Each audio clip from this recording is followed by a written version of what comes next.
Salamat, Panginoon, sa umagang ito. We pray, Father God, continue to guide us. Dear Holy Spirit, you are the teacher. Teach us and guide us into all truth. And even ang mga principles na napakahalagang aming Panginoong patuloy, Panginoon, na maging pamantayan. Salamat nga po, Diyos. Pinupuri ka po namin. In Jesus' name, Amen at Amen. For the lesson 8 sa church membership is about ethics, etiketa. Alam naman po natin na kahit anong organization ay kailangan po meron siyang pinanghahawakan na para paalala po sa ating lahat bilang mga member ng church. Una-una, actually hindi po ito original sa akin. Nakita ko po ito nung ginagawa ko po yung teaching about membership ethics. Nakita ko ito sa ilang mga organizations. At isang nakita ko dito, si Pastor Norman Lau. Maganda ka ako, magandang i-adapt po ito. So, etiketa, kagandahang asal. Di po ba? Ano po yung unang-una na dapat natin tingnan? Number 1, bilang isang member ng church, dapat member lang tayo ng isang simbahan. No? Be member of only one church. Kahit po sa secular, hindi mo pwede ikaw ay empleyado ng dalawang kumpanya, no? O dalawang organisasyon at the same time, lalo kung parehas yan. Ang tawag po doon, conflict of interest. So dito po, ang prinsipyo daw po ay napakasimple. Hindi tayo pwedeng maglingkod, sabi po ng Matthew 6:24, sa dalawang Panginoon. Okay? So, kailangan po na sundin natin ang principle na yan. Bagamat iba yung konteksto sa Matthew chapter 6 verse 24, it's about choosing between God and money. Pero paano ka magiging, nausapan natin kanina sa service, yung puspos. Paano magiging puspos kung dalawang church o ilang churches, palipat-lipat tayo, papalit-palit, patalon-talon? Of course, ipinalawan naman po natin sa mga nauna na may kalayaan naman tayo. Pero kailangan, if we are to be loyal to God, kailangan meron din tayong personality. No? So, yun po yung una, na kailangan po, magkukumit tayo sa Panginoon, meron tayong family. May pamilya tayo. Di ba yung mga sundalo, pag tinanong sila, saan ka? Ano ka ba? Army ka ba? Navy ka ba? Air Force ka ba? Scout Ranger ka ba? Oh, hindi mo pwedeng wala kang identity. So, purihin ng Panginoon, salamat sa Diyos sa mga nag-identify na bilang kapamilya ng JTE. Pangalawa, respect other churches. Okay? Respect other churches. Kahapon nga po, nandun ako sa equipping ng All Nations. At during lunch, pinag-uusapan po namin yung pastor, may mga na-brought up siya sa akin, siyempre dahil medyo mas advanced ako sa edad at sa ministry experience, may mga sinasabi siya. Pero habang kausap ko din yung mga leaders nila, totoo naman po yan eh. Alam niyo po, walang perpektong simbahan. So yung nga sa katabi mo, walang perpektong simbahan. Okay? But kailangan na po nating maintindihan, alam natin kung saan tayo tinawag ng Panginoon, kung saan tayo itinatanim ng ating Panginoon. Kaya nga dahil nga po dyan, ano sabi dito, wag na wag ho tayo mag-iimbita na mga Kristiyano na meron na silang commitment, may church na sila eh. Di po ba? Kung naalala niyo po, binanggit ko na nakaraya. Halimbawa, yung masisipag dito mag-evangelize, meron kayong sineran. Tapos nung masyaran mo, sabi niya, umattend na ako sa isang church. Eh, hayaan mo na siya doon. Pagrespeto po natin sa ibang simbahan yon. Ngayon, wag na wag ho natin ikukumpara yung church natin sa kanila. Kasi naalala ko yan nung ako'y batang pastor, ako po ay madalas ding maimbitahan. Ang tendency, kapag hindi maayos ang mindset mo, parang napuntahan mo, medyo parang yung church, walang kaayusan, di ba? Minsan pioneering pa lang sila. Ang tendency, you look down eh. Ba't naman ito yung church ito? Anong nangyayari doon? Nakaka-pride ka. Naimbitahan naman ako sa mga gathering at saka sa mga churches na ang laki talaga. Ako'y bago pa lang noon, binata pa nga ako. Nalula ako. Napaka-humble pala ng pastor. Ang dami pala niyang membro. Well organized. Ano mangyayari sa'yo pagka ganon? Magsa-self-pity ka naman. O maiinggit ka. Hindi ba? May intimidate ka, may insecure ka. Hindi. Dapat tandaan po natin, ang bawat church, sa bawat local church, unique yan. So ano nga ba sabi diyan? Respect other churches, tapos ano sabi ganun, kailangan po, tingnan po natin kung ang tingin natin mas better. Pero wag natin isipin ng ganon. Wag natin isipin na mas magaling tayo. May mga nagsabi nga sa akin, talagang kahit anong mangyari, sa JT pa rin pala ako. Hindi dahil sa mas magaling o mas kung ano man tayo o anointed. No. Hindi. May kanya-kanya kasing tawag eh. Kasi ganito yan eh. Kapag hindi ka tinawag sa isang church, however, well-organized ang church na yan, hindi din masasatisfy ang spirit mo kasi hindi ka doon tinatawag. Aminin ko sa inyo na ako'y bago nagpapastor, sa aking sarili, sabi ko, Lord, ba't ako dito mo dinala? At yan ako, siguro ibang mga pastor. Minsan, di ba, yung pastor, well-educated, tapos ang members niya, dinala siya ng Panginoon. Halimbawa, sa slum area. Lord, bakit ganun? Parang mismatch. Hindi ako dapat dito nagpapastor. Pero niribuksan ng Panginoon, hindi, dito ko tayo dinadala eh.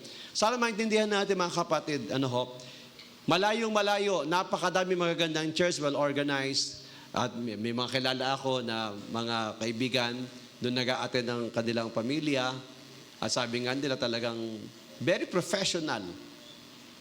But the question is, diyan ka ba dinadala ng ating Panginoon? So, iwasan natin pintasan ng ibang simbahan. Amen po ba? Huwag natin silang pintasan, huwag natin silang hanapan ng butas. Okay. Now, smaller churches have lots of unique challenges. Sa totoo lamang. No? And getting members from them won't be any of help to them. Kawawa naman, humayo tayo, na-share natin yung isang pamilya o mga tao, tapos, inikayat pa natin sila umaten sa atin. Ay dapat doon sila sa church na kung saan nandun na sila. Sila ginamit ng Panginoon doon eh. So, ito po ay napakahalaga. Ika nga, wag ho tayong mamingwit sa aquarium. Alam niyo yun? Aquarium din, nandoon na eh, sa local church na. Ang lawak-lawak ng dagat. Amen? Malawak ang dagat. Kaya nga yung mga kapatid, especially nga yung mga masipag humayo, the moment na sinabi nung sineran mo, may church na ako. Praise God, salamat. Hahanap ako ng ibang siseran. Well, iba naman kasi yung sitwasyon na talagang may problem siya sa church niya. Kagaya nga itong mga dinidil ko kuminsan. Pagka ganun, dali natin sa leadership. Okay? Iba pong kaso po yun. Pangatlo, help make your church better.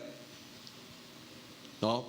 'Di ba? Sabi nga huwag nating isipin palagi kung ano ang maibibigay ng simbahan natin. Kahit sa pamahalaan, pagka gano'n ang mindset mo, ano ba makukuha ko dito sa aming barangay na ito? Immaturity po 'yun eh. Dapat ang kaisipan natin, ano ang makukontribute ko? Ano ang pwedeng maging bahagi ko? Hindi yung kaisipan ng ano kaya ang makukuha ko dito? Ano kaya ang pakinabang ko dito? Kaya may mga simbahan tuloy po ang nangyari, kaya mag-ingat tayo dyan, may mga bago member, may mga inintroduce sa mga negosyo, later nag-away-away, di ba? Kasi may mga ganun nag-church hopping, naghahanap lang ng mga members sa salon niya. Kung may mga members, meron akong pwedeng gamitin para ma-introduce ko yung negosyo ko sa kanya. Nakakalungkot naman yung ganun. So kailangan po, ang kaisipan natin, tayo po ay maging katuwang. Pag may mga problema, may pamilya ba naman na hindi nakakaproblema? Sabi ko nga, di ba na nakaraan, the church is a living organism. Nandyan ang Holy Spirit, but it is as well an organization. At ang church, binubuo ng taong kagaya mo at kagaya ninyo. May kanya-kanya tayong background, may kanya-kanya tayong mga pinagdaanan, at hindi maaaring hindi makakakiskisan. Pero may advantage no? Kapag nakikiskisan ng bakal, kumikinis siya. So pag nagkaroon tayo ng konting problema, ayaw ko na, lipat na ako. Hanap na ako ng ibang church. Kaya nga sinasabihan ko yung mga nagsasabi sa akin, bakit ka lilipat? Pag-pray mo, kasi ganun, ang daming reklamo. Hindi. Kaya kakangilagay ng Panginoon dyan. Maliban na lang, ito po mga kapatid, maliban na lang na challenge na yung leadership, yung mas may authority sa kanila, pinangaralan sila, hindi pa rin sila nagpasakop, hindi pa rin sila nagpaayos, may karapatan ka nang humanap ng ibang simbahan. Kasi karapatan naman ng bawat isa na lumago ka eh. If your church, hindi ka na finifeed, hindi ka na nabibless, kahit na gumawa ka ng paraan para maayos yun, that's the time. Pero hindi yung kada konting problema, hanap na ng malilipatan. Hindi po yun karapat-dapat. Okay. Nabanggit ko kanina, di ba?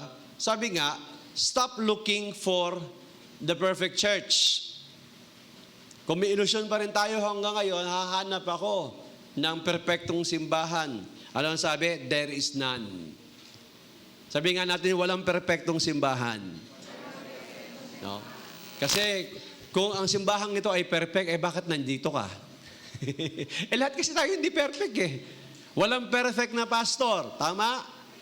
Walang perfect na leaders. Walang perfect na member. Lahat tayo ay work in progress. Kaya nga ganun din, kung may mga bagong Kristiyano, mga inakay tayo, minapuna sila, ipaliwanag natin sa kanila. Pero wag nawang maging itong ating lame excuse. Kung may narinig tayo mga feedback, meron tayong mga suggestion, aralin din natin, baka totoo yung sinasabi nila, magpakumbaba tayo, ayusin natin. Salamat, ang dami pa rin naiwan. Ito bang indikasyon kayo yung mga puspos? O baka naman tayo magka-pride. Kami ang puspos, nandito pa rin kami. Ang haba na ng service, alas 11 na. Pero maiksi lang to maiksi lang. Okay? Very practical po ito pinag-uusapan natin. Excited ako, bukas may kasalan naman tayo sa Brother Nap. Kinausap ko yung ikakasal at inayos namin yung program. Sabi ko, bilis ng panahon. Kailan lang kayo makausap tayo? Tapos ngayon, bukas pala, kasala na. Bilis ng panahon, ano? Okay, number 5, making suggestions. Okay. When you are a member of a church, you have the right to make suggestions. Kaya importante itong dinidiscuss ko eh. Yung iba na ayaw na lang tapusin ng mga seminar, makikita na later on, wala kayong boses sa church na ito. Hindi ka committed member eh. Kung attendee ka lang, pag dumating sa mga lalo na, pag nagkaroon ng mga usaping legal, okay, inaaral po namin yan eh. Ang may voice lang talaga, yung magkukommit na member. Kasi legal po yun eh. Kasi tayo po ay meron po tayong legal personality, ang JTE. So kapag tayo po ay talagang tingnan natin ang bylaws, dapat po may kaayusan yan. Sa maraming mga bagay, tayo po ay informal, pero pag dumating yung panahon ng ligligan, kailangan po yung legality nito. So, sa legal aspect, pag hindi ka talaga bona fide member, wala kang boses doon. No, kahit mag-suggest ka, hindi pwedeng entertain yun kasi hindi ka naman member eh. At yung sinasabi ko sa iba mga pastor, nakakalungkot, may mga dumadalo ng simbahan, tapos ang kanilang commitment, hindi mo maintindihan, tapos pag sila nangangailangan, mapaghanap pa sila pa yung mga, feeling entitled. Ako yung ma-attend dyan eh, bakit hindi ako pinuntahan ni pastor? Ay, teka muna, ano bang commitment mo? Unfair naman para sa akin sa leadership. Di ba? Ang priority natin, yun talaga nag-commit. Kahit naman sa Panginoon eh, hinahanap niya palagi yung commitment eh. Hinahanap niya palagi yung talagang response sa ating Panginoon. So sa suggestions po, sabi ka doon, you have the right to make suggestions. However, when you make suggestions, you also must be willing to be part of your suggestions. Ang maganda, kung ikaw ay nagsasuggest, sabi nga ng biro, pag may meeting, okay? May nagsasuggest, maganda yan. Sige, ikaw gumawa, ikaw nagsuggest eh. Kaya iba ayaw na magsuggest kasi baka mamaya sa kanya ipagawa. Pero ibig sabihin, hindi lang tayo po suggestion. Ang iba magaling magmungkahi. Minumungkahi ko. Parang pag napagtibay yung mungkahi, pagdating sa gaganapin na yung napagkasunduan, hindi naman sumusuporta. Ay, wag na. Puro suggestion na lang. Okay? Ngayon, meron naman kasi mga membro, kapag nag-suggestion sila, At parang hindi napansin yung suggestion niya, sumasama na ang loob. Natitisod na. Tapos, lilipat ako ng church, hindi man ako pinapakinggan dito eh. Alam niyo, ang maturity, kaya sa leadership, halimbawa, nagkaroon nga ng deliberation. Tapos, hindi nasunod yung suggestion mo. Kahit tingin mo, tama yung suggestion mo o minumungkahi mo, igalang mo yung majority. Yun ang unity eh. Yun ang pagkapasakop. Kahit ako, kung ang COL, pag may meeting kami, hindi lahat ng panahon. Seldom nga ako na talagang ini-insist ko pag ako ay 101% na gusto ng Panginoon. Mag-i-insist ako niyan. Pero ang norm sa leadership natin, lagi ko kinukonsult ang COL. Hindi ako nagpapasya na hindi ko nakuha yung kanilang suporta. Ayaw ko maging diktador eh. So, ganoon din sa mga members, kung kayo po ay mayroong suggestion, may minumungkahi kayo, huwag tayong ma-offend kung parang hindi napansin. Kung talagang galing naman sa Panginoon yan naman po ay pagpapalay nating Panginoon. Kaya nga tinawag yung suggestion, mungkahi lang. Suggestions are simply that, suggestions. Pero huwag naman ho kayong ma-discourage. No? Ayaw ka na nga, hindi na nga. Pwede naman kayo lumapit, no? Sa leadership. Kung meron kayo nakikita pang magandang pwedeng gawin natin, open po tayo dyan. Lumapit lang po kayo sa amin, Pastor, ganyan-ganyan. No? Lapit kayo sa COL. Baka meron kayong nakuha magandang idea, wag ko kayong mahiya. No? Sabihin niyo lang po sa amin at open po tayo dyan. Hindi po kami close-minded. Okay, number 6. Number 6, your action affects others. Katawan po tayo no? So, be careful what you do because what you do affects others too. Kanina, di ba sabi natin, the moment you join an army, the first thing na nawawala is yung individualism. Yung pagiging isa. No? Yung solo flight, yung lone ranger. Hindi po Tandaan ninyo kung ikaw ay kasama sa isang samahan, organisasyon, o church, a family, di ba kung ikaw ay anak, pag may ginawa ba yung anak, wala bang epekto sa magulang yon? Meron Wala bang epekto yun sa kapatid? Meron. Ang sabi ng Bible, 1 Corinthians chapter 12, tayo ay katawan ni Kristo, siya ang ulo ng iglesia Kaya nga, yung ginagawa natin, hindi lang tayo yan. Apektado tayo, kaya nga sinisinob ko itong membership na to Para kung if ever man makaka-encounter tayo ng problem, meron akong basihan. Yan, yung taong yan, attend lang namin yan. Hindi yan member ng church. Seryoso po tayo dito. Kasi nga po, ang testimony ng church maapektuhan. The church is the body of Christ and we are all members of that body. So yung action po natin, nakaka-apekto po talaga yan. Kung paano yung katawan, nagkaroon ng depresya ang isa, ang buong katawan nasasaktan. Sabi sa Tagalog, di ba, ang sakit ng kalingkingan, sakit ng buong katawan. Totoo yan. Kaya nga, kailangan natin ng Holy Spirit, ingatan natin ang ating testimony. Pag merong isang kapatid natin na nasalang sa kahihiyan, damay tayo dyan. Hindi natin siya go-condemn na. Hindi natin siya i-disown kung siya repentant. Pero pag hindi repentant, hindi pwede. Hindi natin pwedeng payagan na maapektuhan ang patutuon natin bilang mga Kristiyano at lalo na ang pangalan ng Diyos ay madusta. Kaya mag-ingat tayo. Kaya nga yung usapan dyan, minsan isang pastor, sabi niya sa worship team, kasi may nararamdaman siya sa worship team, sabi niya, kung meron sa inyo magkakasala, sabihin niyo kagad sa akin, hindi ko na kayo patatayuin, kaysa mahuli pa kayo. No? Ibig sabihin, very particular siya doon Na hindi lamang sa worship team yan, sa lahat sa atin, sa mga workers, sa mga members. And then, pang-pito, ito po ay 12, may iksi labang po. Pang-pito, ito po ay part po ng etiketa, yung tithes po natin. Give your tithes or financial support to the church you are a member of and not an organization or church abroad somewhere else. Dito meron may iba't ibang school of thoughts diyan. Nakakalungkot kasi ginagamit ng ibang church ang ilustrasyon na kung ikaw ay kumain sa Jollibee, saan ka magbabayad? McDonald's?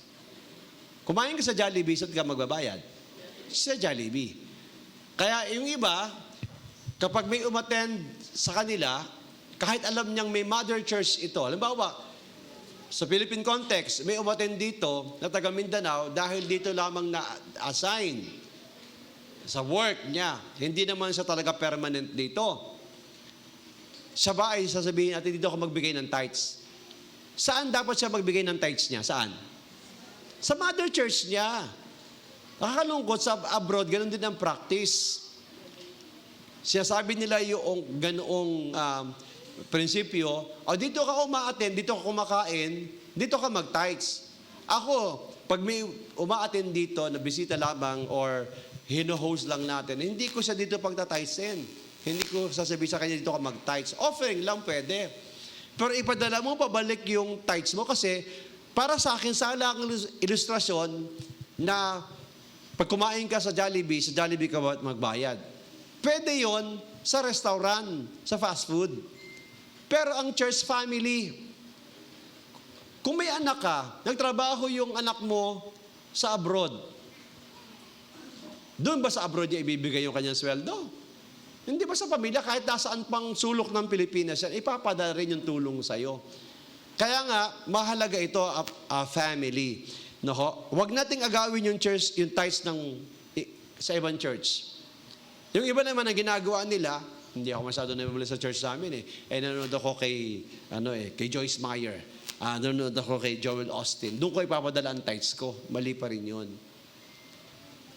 Nagsasuffer Yung iba nga malalaki na, lalo silang nabibless tapos yung church natin napababayaan. Hindi po. Dapat maintindihan na po natin yan. Tithes ay dapat doon sa local church kung saan tayo tinuring natin na tayo ay miyembro. Of course, yan po ay encouragement lang namin. Hindi naman namin kayo magpupwersa. Hindi naman kami naniningil. Di ba si Abig ba, pinuntahan kayo, oy, kapatid, Frankie, hindi ka umaten kanina, asa na yung tithes mo? Walang ganyan dito. Pero bakit po very strong kami nagtuturo ng tithes? Kasi proven namin I guarantee you, lahat na nagpapatuto dito, na blessed talaga sila financially and spiritually, faithful tither sila. Hindi ito negosyo. Ang Diyos ang nagsabi mismo po nito. Ang Diyos mismo, meron pong 12 tribes, yung isang tribo walang inheritance. Pero ang part ng 11 tribes, dali nila ang tithes para yung operation, para may OPEX sila, operational expenses, para doon sa templo. Kaya salamat sa Diyos, napaka-faithful ng Panginoon. 41 years na hindi tayo nag-stop. Tuloy-tuloy pa rin. At may mga good news pa tayo sa kanyang sabinining. No? Tapat po ang Panginoon. At yan po dahil tayong lahat ay sumunod sa Panginoon. At kayo na mapagsasabi, no? Pardon the word, sabi niya iba, racket lang yan. Nasa inyo. Tignan niyo ang salita ng Diyos. Kung totoo ang sinabi ng salita ng Diyos, masakit nga ang sinabi ng Bible sa Malakias. Niyanakawan niyo ako. Mabigat Kasi nga, ang tithes ay kay Lord. Ang prinsipyo po ng tithings, pag binigay natin yung 10%, yun ay representasyon na ng 100%. Pag binigay natin yung tithes, sinasabi natin kay Lord, Lord, abuhay ko sa'yo. Di ba, sabi natin iibigin natin ng Diyos Yun ang command ng Panginoon, ibigin natin siya ng buong puso, lakas, kaluluwa. Tapos yung 10% lang hindi natin maibigay. Yung problema doon. Kaya nga, sa buong Bible, doon lang naghamon ang Panginoon At sa Matthew 6:24, bakit ang karibal ng Panginoon pera? Hindi kayo pwede makapaglikod sa akin at sa pera. Kaya nga, patas ang tithes. Kahit na napakalit ng sweldo mo o tinatanggap mo o blessing mo, patas ang tithes. Lahat pwedeng magbigay ng tithes. At tandaan natin, yung in-exhort ko noong huling ating ministry partners, fellowship, maling i-quote ang Luke 6:38, na sabing ganoon, given shall be given unto you, pressed down, shaken. Yung ibinigay natin, yun ay over and above the tithes. At mali din yung kinukot natin sa 2 Corinthians na ang pagbibigay natin ay dapat cheerful at ayon sa ating sariling pasya. Mali ang context. Ang sariling pasya, offering. Pero ang tithes, ang Diyos ang nagpasya. Huwag kayo malilito. Ang tithes, sinabi ng Panginoon, ibigay nyo ng buong buo ang inyong ikapu. 10%. Kaya nga 10%, napakadali lang i-compute 10%. Kung 7%, 8%, magko-compute ka pa 10%. Ang Diyos ang nagpasya nun. Yung offering, tayo ang nagpapasya. Kaya mali yung quotation na kung ano ang bukal sa kalooban natin. Offering yun. Pero ang tithes, hindi ka na mag-iisip at magkukompute. Matik na yon. Kasi ang Diyos ang nagpasya noon. Kaya hindi kompleto, kaya nga importante, giving our tithes first to God. Okay, sumunod. Mga practical pong bagay ito. Wedding ceremonies, bukas may kasalan tayo. Dapat po, kagaya ng normal na practice dapat, kasi may mga nangyayari po sa ibang simbahan, may sarili silang pastor, sa iba magpapakasal. Hindi ba unethical po yun? Well, may mga masalimot po minsan ng mga sitwasyon. Okay? At yun nga po, para na rin po sa kaalaman ng lahat, wala ho tayong definite na pagbabawal kasi nga po, yung iba hindi naiintindihan. Hindi ho lahat pwedeng ikasal ko. Bakit? Kasi po, pag ako po nag-renew ng license, ang top sheet po ng PSA, nakalagay po doon, solemn reminder ng PSA, that all officiating ministers, all ordained ministers, you may krasam, certification, na sila ay pwede magkasal. Ang pwede lang namin ikasal ay at least isa sa ikakasal ay bona fide members. Kahit hindi pareho member mo, member mo yung isa, pero mas maganda, parehong Kristiyano. Anyway, karapatan niya yan eh. Hindi ako ang nagbabawal. Ang pamahalaan po ang naglagay ng batas na yan. Hindi ko pwedeng ikasalang kahit sino-sino. Kaya wag ko kayong sasamaan ng loob kasi may mga lumapit sa akin. Pastor, yung aking pamangkin, gusto magpakasal siya. Napanood kasi yung kasalan. Yung minsan isang dahilan, na-bless naman, praise God. Minsan naman, kasi, mura lang dyan eh. Mura lang magpakasal dyan. Kaya dyan, wala nang hindi ka mahirap kausap. I appreciate that. Pero alam nyo, marami komplikasyon po yan. Nag-iingat ako kasi pag na-revoke ang aking lisensya, dahil hindi ako nag-ingat, kawawa naman yung ating mga ordained minister. Kasi kung hindi ko sila bibigyan ng endorsement, hindi sila makakaroon ng lisensya. Later on nga, baka sa January, ordain ko na si Pastor Ramon, para pag may kinasa sa Catanduanes, wala pa siya lisensya hanggang ngayon eh. At dapat naman po, pahalagahan natin yung kasalan. Di po ba? May joke po dyan, ayaw ko talaga yung joke. Minsan daw, magkaibigan, magkapitbahay yung pastor at saka po yung makeup artist ng kasalan. Nakakwentuhan si pastor at saka yung makeup artist. Nagkataon na, isa nalulungkot ako no? Mga kasalang Christian wedding, tapos puro bading ang nando doon. Wala bang babaeng pwede mag-makeup? Sa inyo po yan. Sinasabi ko ng aking personal preference. Pero ito, totoong kwento ito, hindi po ito joke lang. Naisipan tanungin noong, sabihin natin, direkta hambading. O yung nag-makeup. Ay, pastor, ang ganda po ng kasalan. Kaibigan naman niya, pwede ba malaman, magkano po ibinigay sa inyo noong kinasal? Hindi ay magsalita ang pastor. Kasi ako, sabi niya, ito yung specific na situation na kwento sa akin. Sabi ganon, ako po, 50,000 lang binayad po sa akin eh. Kayo, pastor. Sinabi ng pastor yung love gift sa kanya. Sabi daw ng bading, ay pastor, mas maganda yata magbading ka na rin, mag-makeup ka na lang. Mas malaki kita ng nag-makeup artist eh. Alam niyo part ng ethic, and alam niyo po dito sa church, purihin ang Panginoon. Gusto sabihin sa inyo, for the past 41 years, wala ko tayo sinasabi kung magkano, kung ano bukal sa kalooban. Yung ibang simbahan talaga, sabi nila, para mas, official at established, talagang ang pastor, pag nagpakasal ka, doon pa lang sa sekretary, sasabihin, ito yung amount. Hanggang ngayon, at hanggang ako po ay nagpapastor, hindi po ako sisingil ng halaga. Bahala na po kayo kung ano ang sa kalooban po ninyo. Bakit? Libreng binigay ng Lord ang mga kaloob, libre din. Pero maging considerate naman tayo. Kasi sabi nga ni Pastor Ed Lapis, in-invite siya pagkalalayo, okay, nagkasal siya, ang layong probinsya. Tapos yung barong niya, pinadry clean pa niya. Naggasolina siya. Tapos, thank you. Thank you. Hindi ba? Yan ang mga simpleng etiketa po yan. Tapos sabi niya, pag mabibigyan ng love gift, ilalagay pa sa bulsa, loo ko.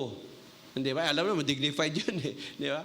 So, ibig sabihin lamang po, isipin po natin yan, blessing po yan natin. At wag ko yung mag-alala, sinasabi ko nga po, sabi ko nga yung iba na gusto yung magpakasal kung kayo ay wala, sabi ko, ang lagi sinasabi ko, hindi naman kailangan bongga ang handaan eh. Ang dapat nating unang intindihin, yung blessing ng Lord. Kung wala pa kayong paghanda, magpakasal na kayo kahit simple kasal. Saka na ang handaan. Kasi malalim po ang kaibahan niyaan. So dito po, hanggat maaari po, intindihin po natin. Kaya nga po yun po ang pasubali ko uli. Kung may nagsasabi sa inyo na gusto magpakasal sa JTE, na magpapuisit ng kasalan, ay meron po tayong mga pamantay na sinusunod makipag-usap lang. Do meron pong ilan pong mga pwede naman po na gawan ng paraan legally din. Lalo kung anak din ng pastor, diba? And et cetera. Wala po akong time para makover po yan. And then number 9, when you have to live, unfortunately, hindi po lahat ng panahon ay talagang smooth sailing.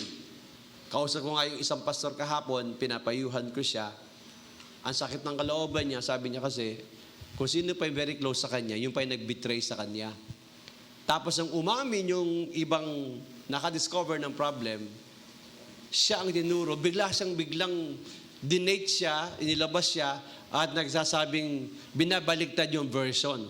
Sabi ko, ganyan talaga, no? So, hindi may iwasan either hindi maganda o meron namang dahilan. Meron talagang aalis ng simbahan at magta-transfer. Kaya anong gagawin? Iyon po yung ating prinsipyo dito. Lahat ng Kristiyano ay may karapatan na mapagpala. Kung totoong hindi ka na napagpapala sa church, may karapatan ka magpaalam. Pero kung magpapaalam, anong sabi diyan? Magpaalam na may kapayapaan. Prangkahin, Pastor, hindi na po ako nabibless sa church na ito. Or, Pastor, mukhang sa iba ako dinadala. Hindi nag-awol na lang ng basta-basta. Hindi mo nandun na pala. Hindi ba? Ba't ganon? Masakit po yun. Ano ho? So, hingin natin yung blessing. Ako po, anytime. Kung talagang ang tingin mo iba ang panawagan ng Lord sa'yo. Pero, yun nga, magsabi, magpaalam ng maganda, i-bless ng Panginoon. Pero sabi ganoon, God cannot bless you if you live that way na walang paalam, nag-awol na lang. Okay?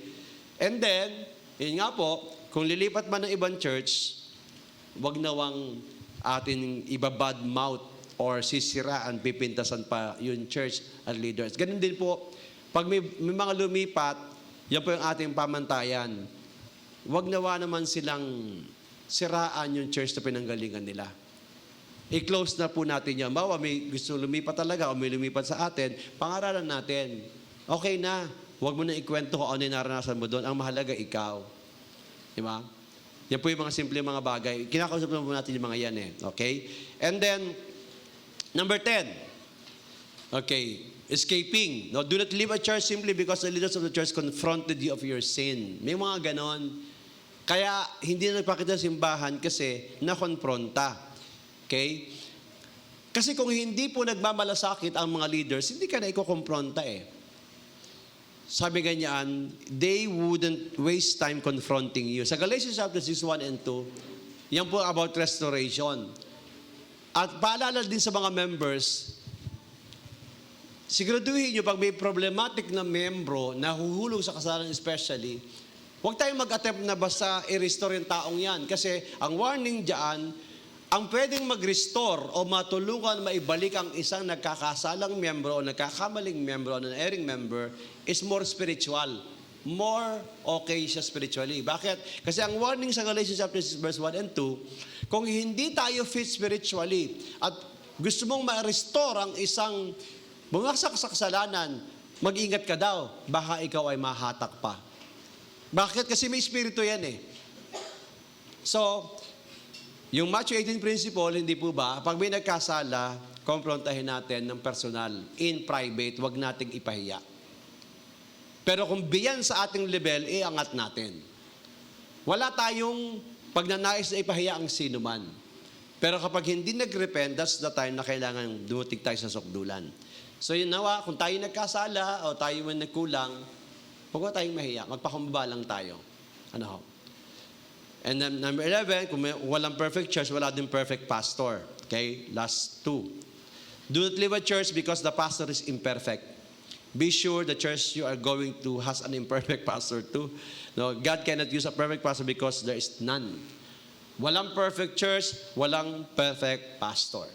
Alam ko ako, marami ako. Si May, kilalang kilala ako. Masabi ko sa inyo yung mga weakness ko. Alam na alam ni May yan. Pero biyaya lamang at biyaya ng Panginoon. Pero open ako kahit mga bagong member. Kung may napapansin kayo sa akin, no problem. Approach me. Message me. Pag-pray ko, titingnan ko, i-assess ko. Kailangan ko nun. Kailangan ko nun eh. At dahil lahat din, ganun din po. Bilang magkakapatid, dapat lagi natin tingnan bawat isa. Hindi para magpintasan, para hindi hanapan ng kahinaan. Hindi po ganun ang Kristiyano. May pagmamalasakit, may pagmamahalan, may concern. Amen? Okay? And finally, intentional discipleship. Do not leave a church because of discipleship. Kasi sabi nila, ano ibig sabihin niyan? Kasi ang dami namang requirement doon. Sa isang church na pinupuntahan ko, pagkatapos service, uwian na. Yun na lang. Ayaw ng commitment. Okay. Tingnan natin ating sarili.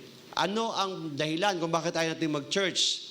Minsan, emotional, relational, etc. Okay. Kailangan po ang ating guidelines at ang susubaybay po sa atin ang pamantayan ng salita ng Diyos. Magpasimula po tayong, kaya nga ang atin pong goal, 300 disciples this year. 300 disciples. Yung talagang gustong magsuko ng buhay nila sa Panginoon. Bakit ko po ginagawa niya as your head pastor? Kasi po pagdating ng araw, mananagot ako sa Diyos eh. Mananagot ako sa Diyos. Yun ang sinabi sa talan ng Diyos sa James chapter 3. Huwag niyong nasain lahat maging tagapagturo sapagkat mas mabigat ang pananagutan. Kung ako ay hinahayaan ko lang kayo, sige lang, bahala kayo, basta ako, ganito. Hindi po eh. Sa totoo lamang po, ang hirap po talagang bakahin ang lahat ng mga bagay kung wala ang ating Panginoon. Yun sa pag-pray pa nga lang, araw-araw eh. Isipin yung oras na kung subuhin mo, mag-pray ka sa pamilya mo, di ba? Tapos yung mga pastors natin, yung mga outreach, yung COL. Patawarin niyo kung hindi ko lahat kayo by name mabanggit, pero binabanggit ko sa kabuuan ng church. No? Bakit? Kasi tayo po ay mag-aalagaan. Gusto ng Panginoon maging matagumpay ang church. Gusto ng Panginoon ang kanyang glory ay mag-manifest at ma-reveal. Kaya salamat po sa umagang ito sa inyong lahat. Nawa po ang Diyos ipuin ng puso natin. Hindi tayo panatiko sa simbahan. No. Hindi natin pwedeng kahit kailan itaas ang JTE. Napakalayo natin.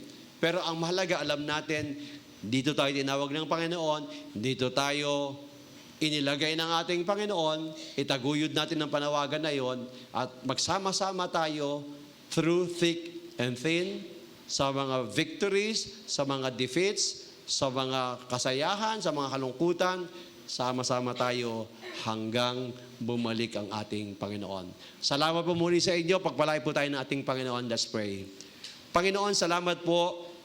As a family, niraise na po ang JTE, even dito sa Maine, at sa mga churches pa na ma-establish, Panginoon. Salamat sa mga pamantayang ito na as members of the church, i-practice namin ang mga ethics na ito as a church of Father God. More than that, Panginoon, nawa kami maging masunurin sa iyo, makita namin ang pangitain, walang structure na mag-hold sa amin, Panginoong mga harvest kung hindi strong ang church. So we pray for the leadership. Biyaya mo po sa bawat isa mula sa akin, sa COL, sa mga pastors namin, sa lahat ng mga active bona fide members, sa lahat ng mga attendees, O God, mga tatay, mga nanay, kabataan, hanggang Kids Church. Salamat po, Panginoon. Lahat ng ito ay aming ambag para po sa iyong kaharian. Lord, pagpalay mo po ang bawat isa. Salamat po, Panginoon. May your name be glorified and be magnified. Ito po ang aming samo dalangin in the mighty name of Jesus. Amen at amen. Pinagpala po tayo ng Panginoon. Good morning. Last two na